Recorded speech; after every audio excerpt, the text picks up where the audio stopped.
Good evening friends. তো তোমরা আশা করি সকলেই ভালো আছো। আর সত্যি কথা বলতে গরমটা প্রচণ্ড পড়েছে, এত গরম যে সহ্য করা যাচ্ছে না।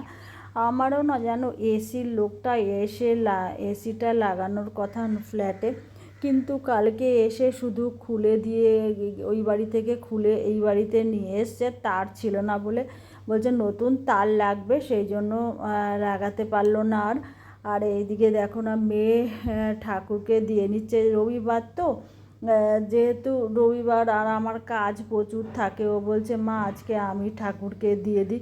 আর বলছি দে, আর আমার লোক আসবে ঘরে, এসি, সেই জন্যই আবার দেখতে হচ্ছে সবই। আর এইদিকে সিংহাসনটা আমি এটা এনেছি, ফুলগুলোকে সব নিয়ে এসেছি ওই বাড়ি থেকে, এখনও না অনেক জিনিস আনা হয়নি। তবে আবার আজকে সকালেও গেছিলাম, কিছু নিয়ে এসেছি, আবার সন্ধ্যাবেলাও কিছু নিয়ে আসবো। তবে মেন জিনিসগুলো সব নিয়ে আসা হয়ে গেছে। আর আমার ননদ নিমন্ত্রণ করেছিল, তো খেতে গেছি ওদের বাড়িতে। আর সন্ধ্যাবেলা এলাম, এসেই আবার এগুলো এটাকে কভারটাকে কিনেছি, টেবিল ক্লথটাকে কিনেছি। দেখতে ভীষণ ভালো, এত সুন্দর হয়েছে না, মানে আমি নিজেই ভাবতে পারিনি।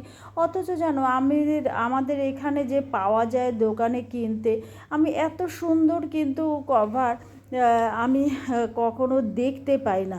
কিন্তু আমি এটা মিশো থেকে কিনেছি, আর এটা সত্যি ভীষণই ভালো এসছে, এত সুন্দর এসছে যে মানে ফুলগুলো খুবই সুন্দর, এবং পাশ দিয়ে না সুন্দর কাপড় দিয়ে একদম কাজ করা, আমার ভীষণই ভালো লেগেছে।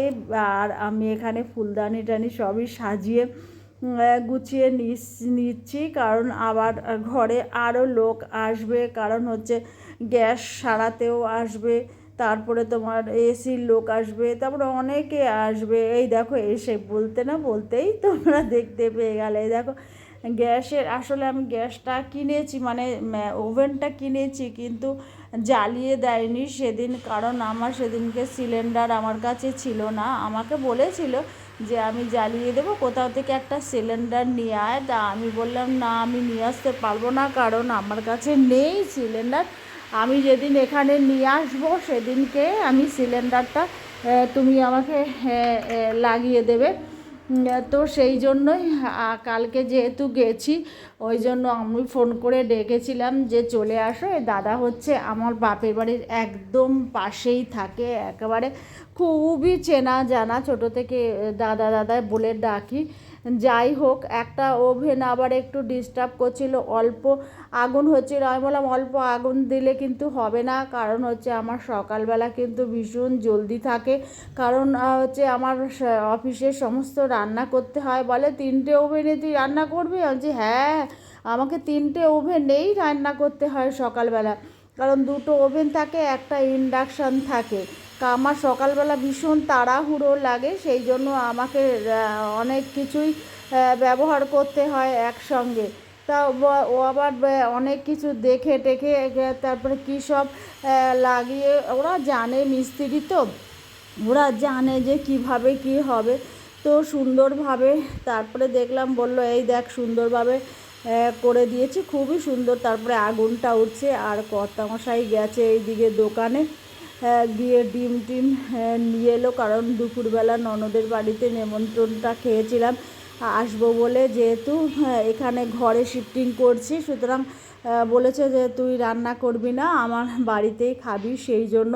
এবার রাত্রেও বলেছিল, তা আমার কর্তা বলছে না আমি রাত্রেবেলা খাবো না, রাত্রেবেলা আমরা ঘরে খাবো। আর আমি এখানে চেয়ারের কভারগুলো লাগিয়ে নিয়েছি, আমার মেয়ে পিসির বাড়িতে গেছিলো, এই সময় আমি কভারগুলো লাগিয়েছি। আমার বলছে তুমি এত তাড়াতাড়ি সব করে ফেললে, আমি একটু দেখাতে পারলাম না। আচ্ছা তা কী দেখাতে পারলাম না, তো কী হয়েছে, পরে দেখাবি, তা কী হয়েছে? তো দেখো তো কীরকম লাগছে চেয়ারের কভারগুলো, ভীষণই ভালো লাগছে। আর সত্যিকার বলতে আমি রং করিনি ফ্ল্যাটের, সাদাটাই আমার বেশি ভালো লাগে। আর এইদিকে না আমার ছেলের বন্ধু এসেছে দেখতে, যে কে কোথায় আছি, কোন ফ্ল্যাটে আছি দেখতে এসেছে। এসে খাটেতে গল্প করছে বসে বসে, আর আমি এখানে ডিমের অমলেটটা করছি। কারণ অন্যান্য সময় তবু ধারে কাছে কোনো মিষ্টির দোকান টোকান পাই বা অন্য কিছু এনে দিই, কিন্তু এখান থেকে একটু দূরে বলে আমি আর ওকে কিছু আনতে পারিনি। তারপরে সারা দিনই তো আজকে খাটাখাটনি গেছে, আর যেতেও ইচ্ছা করেনি বাইরে কোথাও। কোনো রকমের ডিমটা ধারে কাছের দোকান ছিল, সেখান থেকে নিয়ে এসে তারপরে আমাকে বলছে ওকে অমলেট করে দাও। তারপরে আমি ওকে বাবার অমলেটটা করে দিলাম। আবার ছেলে আবার এসির লোক আসবে বলে বাবার সঙ্গে গেছিল, দুজনে মিলে একসঙ্গে গেছে, সঙ্গে মিস্ত্রি খুলেছে। আবার ছেলে আর বাবা দুজনে মিলে গাড়িতে করে এসেছে, একটা পার্টস নিয়ে এসেছে। আবার যে মিস্ত্রি সে আবার তারা আবার একটা পার্টস নিয়ে এসেছে গাড়িতে করে, তাহলে সুবিধা হয়েছে। তো অমলেটটা আমি এখানে করে নিচ্ছি। ও না ভীষণ ভালোবাসে, ওই ছেলে যে এসছে বন্ধু সে ভীষণ ভালোবাসে অমলেট খেতে, সেই জন্যই আমি দিয়েছি। খুব খুশি, তুমি আন্টি তুমি আমার জন্য অমলেট করলে। আমি বললাম হ্যাঁ খা না, কী হয়েছে? বলে কি আমি তো চলে যাবো। আমি বলছি চলে যাবো তো কী হয়েছে, আজকে রাত্রেবেলা থেকে যায় এখানে। বলে কি যে না আন্টি থাকলে তাহলে মা তো বলবে থাকতে পারবো না, আমি আবার আসবো। আসলে কি বলো তো, ওর সঙ্গে এতটাই বন্ধুত্ব না, আর এতটাই আমি নিজের মতো করে দেখি। ও সেদিন এসে বলছে আন্টি জানো তোমার বাড়িতে এলে আমার মনেই হয় না যে আমি আমার বন্ধুর বাড়ি এসেছি, মনে হয় যেন একদম নিজের বাড়িতেই রয়েছে। তুমি এরকম করো আমার এলে, ওই জন্য আমার জানি মনেই হচ্ছে না, হয় না যে আমি অন্য বন্ধুর বাড়িতে। আমি যে তা কী হয়েছে বল, তুই তো আমার ছেলেই নাকি। বলে কি যে হ্যাঁ আমি তো তোমার ছেলে, এই দেখো বন্ধু। আর ও জানে আমার ইউটিউব চ্যানেল আছে, ও এমনি টাটা করছে।